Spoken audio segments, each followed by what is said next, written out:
Sa nakaraang season ay sinabi ni Redestro sa kanyang napakaraming alagad na simula ngayon ay si Shigaraki na ang kanilang Grand Commander at tatawagin na ang kanilang samahan na Paranormal Liberation Front. Samantala si Hawks ay patuloy ang pagpapanggap na kasapi nito dahil nais niyang pigilan si Twice na isa sa pinakamapanganib na villain dahil sa quirk nito. Mapayapa naman na nag-o-operate ang ospital ni Dr. Garaki, pero hindi nito alam na nasa surveillance na siya ng mga hero at mga pulis, na kasalukuyang naghahanda para sa gagawin nilang surprise raid sa lugar. Kaya sa malayo ay naghanda ang lahat ng puwersa ng mga hero para sa special mission. Ngunit kinakabahan si Kaminari dahil nasa frontline siya. Naisip naman ni Yao Momo na nasa harapan si Kaminari para mabawasan kaagad ang napakaraming bilang ng kanilang kalaban. Nagtataka ang mga tao sa syudad kung bakit walang hero, pati si Slide and Go ay nagtataka dahil siya lang ang hero doon. Nang hulihin siya ni Death Arms dahil alam na pala nila nakasapi siya ng Liberation. Samantala si Bakugo ay nais sa frontline kahit sa likod lang sila naka-assign. Nagsimulang sumugod ang mga hero patungo sa Jaco Hospital, at dumating sila sa pamumuno ni Endeavor saka inutusan si Mirko na magtungo sa morgue. Naglalakad lang si Dr. Garaki na magulat siya dahil nandoon na sila Endeavor. Agad na tinanggal ni Eraser ang kanyang quirk kaya nagsimula itong tumanda dahil matagal na pala dapat siyang patay kung hindi dahil sa quirk nito. Naisip ni Sukauchi na may ganito rin na quirk si All for One pati na ang mga special Nomo. Naiinis si Mike dahil alam niyang ginawa ring Nomo ng doktor ang bangkay ng kaibigan nila ni Aizawa. Patungo si Mirko sa morgue nang makita niya na ang mga Nomo. Tapos may dumating din para iligtas si Dr. Garaki. Subalit ang nahuli nilang doktor ay isa lang palang clone na ginawa ni Twice at agad na inatake ni Endeavor ang Nomo subalit umakyat na rin ang iba pang mga Nomo. Si Shigaraki naman ay binabantayan ni Dr. Garaki dahil hindi pa natatapos ang pag-upgrade nito ng katawan. Mapapansin naman sa lugar na napakaraming special Nomo ang ginawa nito. Agad na nakipaglaban si Mirko sa mga Nomo kahit mag-isa lang siya, hanggang sa makarating siya sa kinaroroonan ng doktor na labis na kinabahan. Tinanggal ni Eraser ang quirk ng Nomo saka ito winasak ni Endeavor. Tapos sinalag ni Rocklock ang atake ng isa pa at nagpatuloy sa labanan. Dumating na rin sila Cross para tulungan si Mirko. At ang mga nanghahabol na Nomo ay pinagtulungan naman nila Eraser at Endeavor. Natuwa naman si Endeavor kaya nais niya daw maging sidekick si Aizawa, ngunit tumanggi ito. Samantala sila Deco ng mga estudyante ang namamahala sa evacuation ng mga tao sa syudad. Patuloy ang pagsugod ni Cross pero may mga nag-aabang na Nomo kaya nagpalabas siya ng shield. Inatake ni Mirko si Dr. Garaki nang sumugod ang maliit na Nomo na may kakayahan ng katulad kay Twice kaya sinipan nito. Saka pinakawalan ng doktor ang mga Nomo na itinapon si Mirko sa itaas. Ang mga Nomo na ito ay katulad ng isang nakalaban ni Endeavor sa syudad na napakalakas. Dumating si Cross at agad na ginamit ang kanyang shield samantala tumakas na ang doktor. Sinabi ni Cross na nanganganib si Mirko dahil marami pang special Nomo doon. Giit ng doktor na ang mga special Nomo niya ay higit na mas malakas kaysa sa una niyang ginawa na 3 uri ng mga Nomo. At ginamit niya ang kapangyarihan ni All for One para mabigyan ng quirk ang mga ito. Si Shigaraki daw ang pinakamalakas niyang magiging likha ngunit nasa 70% pa lang ito. Buhay pa pala si Mirko na nagbanta sa mga kalaban. Sa kabalak niyang patayin ng doktor pero pinipigilan siya ng mga Nomo. Nahuli siya ng isa saka sumugod pa ng magkasabay ang dalawa pero nasipa niya ang mga ito gamit ang lunaring attack. Ngunit nagpatuloy ito sa pag-atake sa kanya saka ginawa pang lantang gulay ang isa niyang kamay, subalit nagpatuloy siya sa pag-atake sa isang Nomo. Sunod ay kinapitan niya sa leeg ang isa na umatake pa ng laser ngunit tuluyan na itong binalibag sa sahig gamit ang mas malakas na teknik.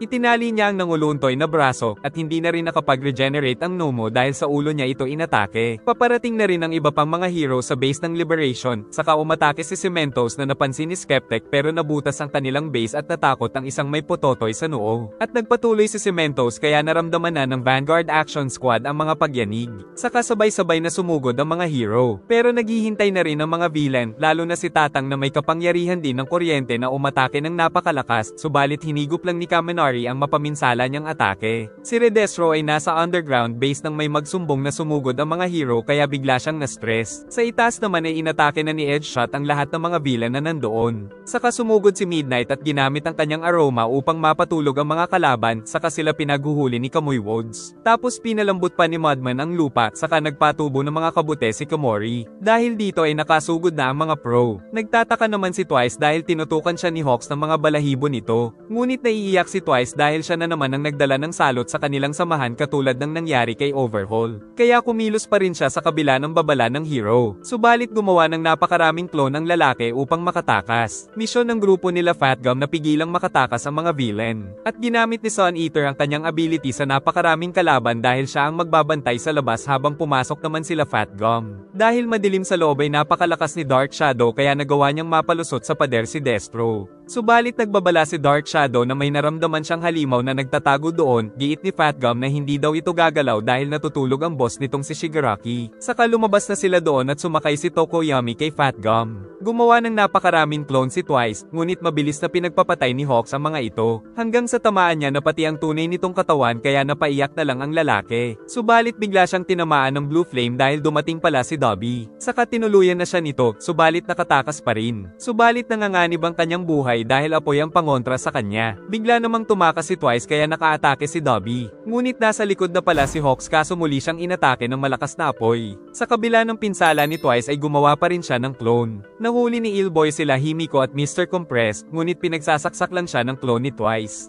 Saka humingi ng tawad sa mga kaibigan dahil hindi na siya makapagparami dahil sa pinsalang natamo sa traidor na si Hawks. Samantala ang tunay nitong katawan ay tuluyan ng pumanaw kaya nagpasalamat si Himiko sa clone nito bago ito maglaho. Dahil sa ginawa ni Hawks kay Twice ay sinunog siya ni Dobby at balak na din siya nitong patayin gamit ang napakainit na blue flame nito. Hinahanap naman ni Endeavor si Mirko nang makita si Cross na nahihirapan sa Nomu. Kaya tinanggal ni Eraser ang quirk nito at saka ito inatake ni Endeavor. Si Mirko ay pinipilit makasurvive sa tatlong incomplete high-end Nomu sa abot ng kanyang makakaya. Saka pinili niyang hanapin ng doktor para patayin pero agad naman siyang nahuli ng mga Nomu, subalit nakatakas pa rin siya kahit duguan. Hanggang sa makarating na siya kay Garaki at nakita ang katawan ni Shigaraki, ngunit natusok na siya ng Nomu. Saka dumating si Enji para tumulong at pinasabog nito ang kalaban saka nagtulungan sila Present Mike at Crust. Nagpatuloy naman si Mirko sa pag-atake sa capsule ni Shigaraki. Ang babaeng Nomu ay nagtago kay Eraser para iwasan ang quirk nito saka nagpaulan ng napakarami patungo sa kanila. Samantala napinsala na naman ng isa pang Nomu si Mirko. Ngunit tuluyan niya nang nawasak ang capsule at inihagis siya ng Nomu patungo kay Endeavor. Nagpa siya naman si Endeavor na sunugin ang sugat nito para tumigil sa pagdurugo. Nahuli ni Eraser ang isang Nomu. Sa utos ni Aizawa ay pumasok sila Mike kaya pinigilan ni Crust ang kalaban. Dahil ang misyon nila ay hulihin si Shigaraki habang tulog pa ito. Kaya umatake si Mike para tuluyan itong lumabas sa capsule, sa kanya sinuntok si Dr. Garaki. Hindi tumitibok ang puso ni Shigaraki kaya hindi sila nabahala. Hindi naman matanggap ng doktor ang nangyari sa kanyang masterpiece. Subalit biglang nagising ang villain na nilalamig.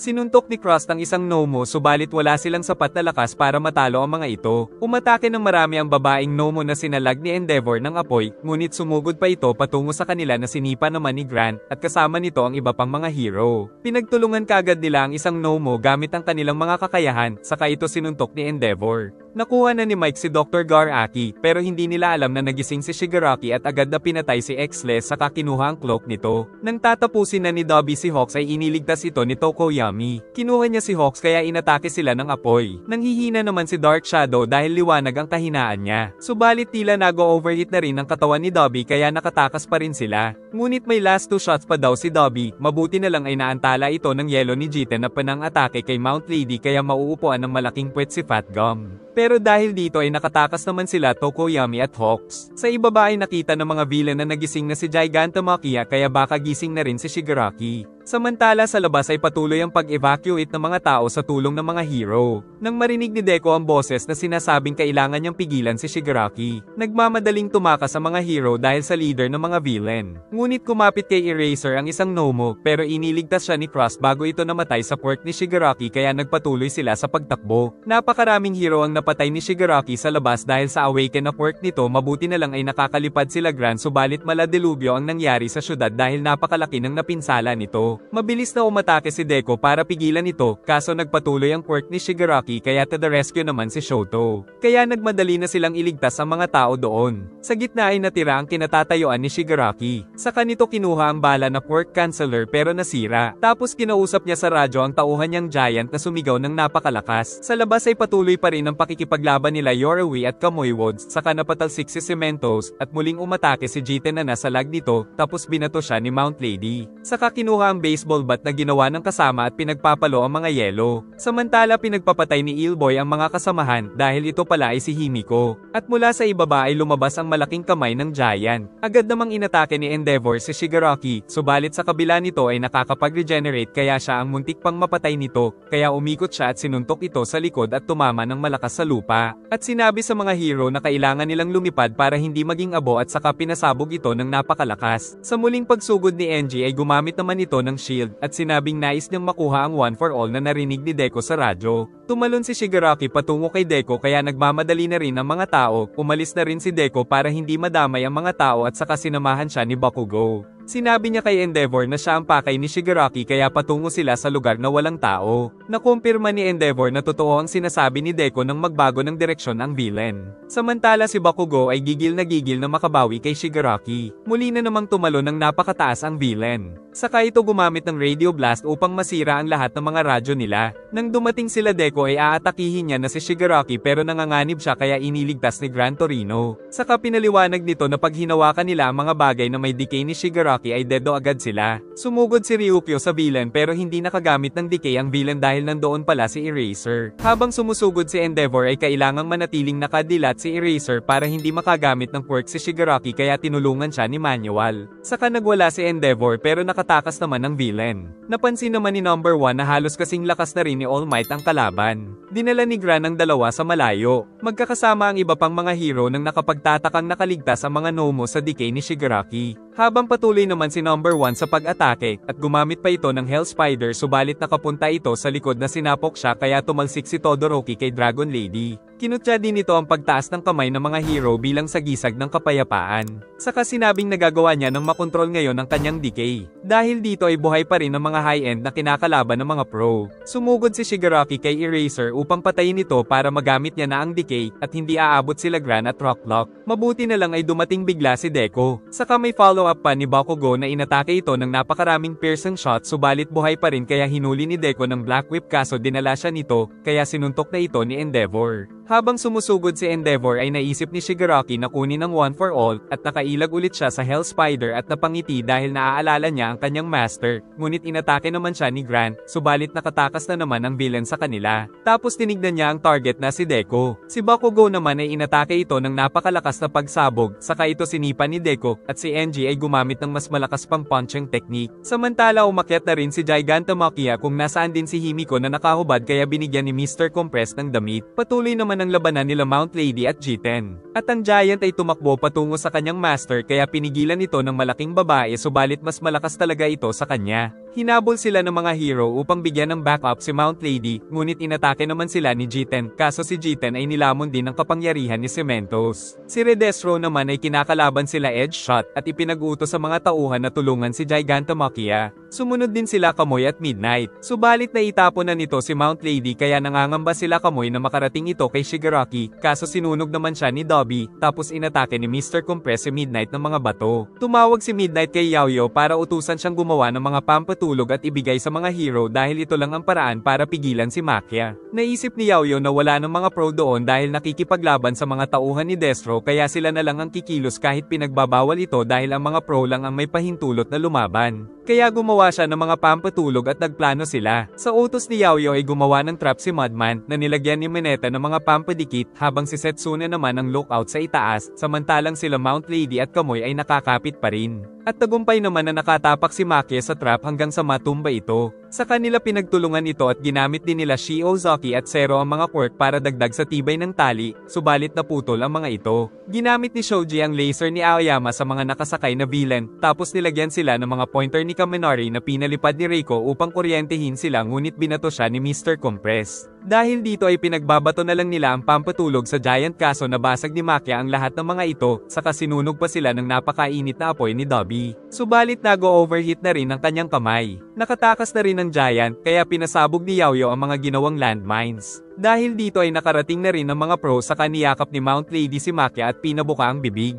Binalot ni Ishido ang katawan ng asido upang makalusot sa mainit na apoy at balak na ipasok ang pampatulog sa bunganga ng giant nang maalala ni Ishido na ito pala ang dati niyang nakausap sa school kaya na-trigger ang kanyang trauma at hindi ito nagawa. Saka nabulibag si Mount Lady at tatapusin na siya nito, mabuti na lang ay dumating si Red Riot. Saka umakyat ang matigas na binata sa katawan nito subalit winasak ni Himiko ang bote pero meron pa siyang isa na tagumpay na naibato sa bunganga ng giant. Tapos pinaputokan na ito ng mga likha ni Yaoyo habang sa itaas ay paparating pa ang mas maraming pro kaso nag-transform si Makia at umatake. Inatake na naman ni Enji si Shigaraki ngunit nakatalon kaya pinigilan ito ni Grant kaso napinsala din siya nito. Kaya galit na galit si Deku pero nilagpasan lang sila ng villain boss dahil balak nitong unahin si Eraser na agad namang pinigilan ni Dragon Lady saka sinakal ito ni Izuku at ginamitan pa niya ng Black Whip. Pasugod na rin si Endeavor subalit nabutas ng villain ang kamay ng dragon na may hawak na quirk deleter round kaya bago ito magamit ay umatake na si Deku kaso nakagat nito ang kanyang braso at tuluyang naihagis ang deleter round na tumama sa binti ni Aizawa. Subalit pinili ng sensei na putulin ang sariling binti upang hindi matanggal ang kanyang quirk dahil siguradong ubos sila kapag nakagamit ito ng decay. Kaso nakagamit saglit ng decay ang villain dahil sa split second na na-distract si Aizawa kaya nakatakas ito at nahawakan na sa mukha ang sensei, mabuti na lang ay nailigtas siya nila Deku at Shoto. Sa kabila ng mga ito ay nakatindig pa rin ang villain.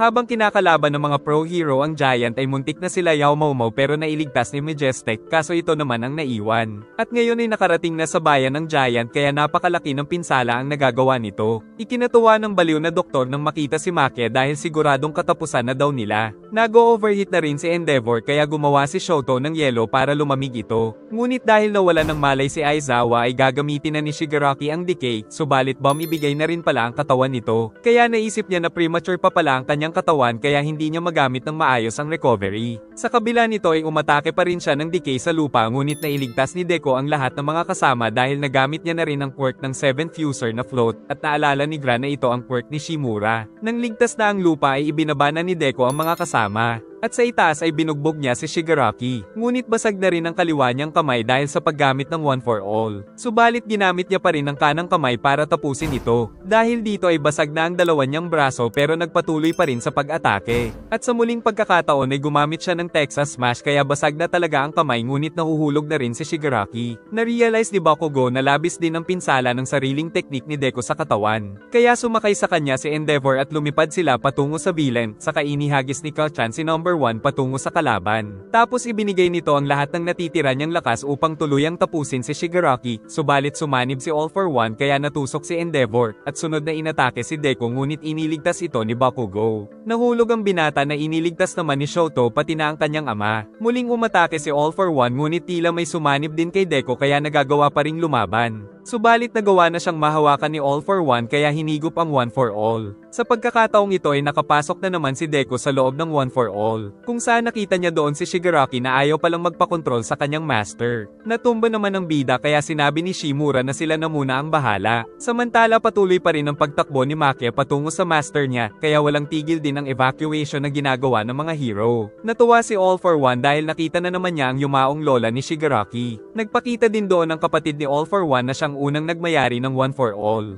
Dahil dito ay kinuha ni All for One ang katawan ni Shigaraki para lumaban. Sa kabila ng panghihina ni Deku sa loob ng One for All ay nakasugod pa rin siya, kaya naman sa reality ay nagliwanag ang One for All sa kalangitan dahil nagawang madepensahan ng bida ang sarili kaya hindi nanakaw ang One for All. Hanggang sa pareho nang bumigay ang kanilang mga katawan. Ngunit si Makia ay nagmamadali pa rin patungo sa kanyang master na sinasagasaan lang kahit ang malalaking mga gusali. Napansin ni Skeptic na nandoon sila Uravity at Froppy kaya nagmadali si Himiko na kunin ang mga gamit para labanan ng dalawa. Giit ni Spinner na hindi lang siya ang frustrated sa pagkamatay ni Twice kaya dapat ay sundin nila ang utos ng boss na manatili silang magkakasama, pero umalis pa rin ang dalaga. Saka nagpanggap itong matanda na humihingi ng tulong kaya sumunod si Uraraka ngunit nalaman na ito pala ang manyak na pumasok sa isang bahay. Ito namang si ate mo ay sumunod pa rin. Kaya sinugod siya ni Himiko ng kutsilyo nito, pero naihagis niya ito at nagpas siyang hulihin ng villain. Samantala sa isang eroplano ay buhay pa pala si Best Genius. Iniligtas ni Shoto ang tatlong mga kasama, subalit kinokontrol pa rin ni All for One ang katawan ni Shigaraki. Mabuti na lang ay inatake ito ni Nejire dahil dumating na pala sila ni Lida, kaya lalong ikinainis ito ni Shigaraki. Nagawang makaiwas ni Uraraka sa atake ni Himiko, saka ginamit niya ang lubid pero napatalsik pa rin ito. Kaya ginamit ni Uraraka ang mga gamit doon ngunit nakakailag ang dalaga sa kanya. At nang maghagis ito ng mga kutsilyo ay pinigilan naman siya ni Froppy. Ngunit nang yumanig ay nakatakas sa kanila si Himiko. Sumugod sila Shoto at Nejire subalit dumating na rin doon si Gigantomachia. Kaya inatake na nila Shoto at Nejire ang katawan ni Shigaraki. Kaso inatake na rin sila ng alaga nitong giant saka tinanong sa kanyang master kung ano ang utos nito. Nahihirapan ng huminga si Enji dahil napinsala daw ang kanyang lungs. Ngunit nagpakita si Dobby at tinanggal ang kulay ng kanyang buhok dahil siya daw ay si Toya, na panganay na anak ni Endeavor. Samantala kinontrol din ng mga villain ng signal para maipalabas sa TV na anak daw ni Endeavor si Dobby. Ipinakalat din ito na pinilit ni Endeavor na mapang-asawa ang kanilang ina upang makagawa siya ng anak na makakatalo kay All Might. Sinabi ni Dobby sa kanyang ama na pinapalabas ngayon sa TV ang recorded na video na nagsisiwalat sa baho ni Endeavor. Ang akala daw ni Enji ay namatay na si Toya dahil naging abo ito dahil sa paggamit ng napakalakas na apoy. Noon ay natutuwa si Enji kay Toya dahil mas malakas ang apoy nito sa kanya pero hindi niya ito makontrol kaya nasasaktan ang sarili. Samantala sa recorded na napapanood sa TV ay pinakita ni Dobby ang paternity test na katibayan na anak talaga siya ni Endeavor. At nagpatuloy daw si Endeavor sa paggawa ng anak hanggang sa magtagumpay siya ng ipanganak si Shoto na merong half-half powers. Saka sinabing hindi tunay na hero ang kanyang ama dahil ang nais lang nito ay pansariling interes. Isiniwalat din nito ang marahas na pagpatay ni Hawks kay Twice kahit wala na itong laban. Dagdag pa nitong pinatay daw ni Hawks si number 3 Hero Best Genius upang makuha ang kanyang tiwala. Pero hindi na daw ito nakapagtataka dahil isiniwalat niya rin na isang kriminal ang tunay na ama ni Hawks. Sumugod si Dobby ngunit hindi makagalaw si Enji sa kanyang mga narinig.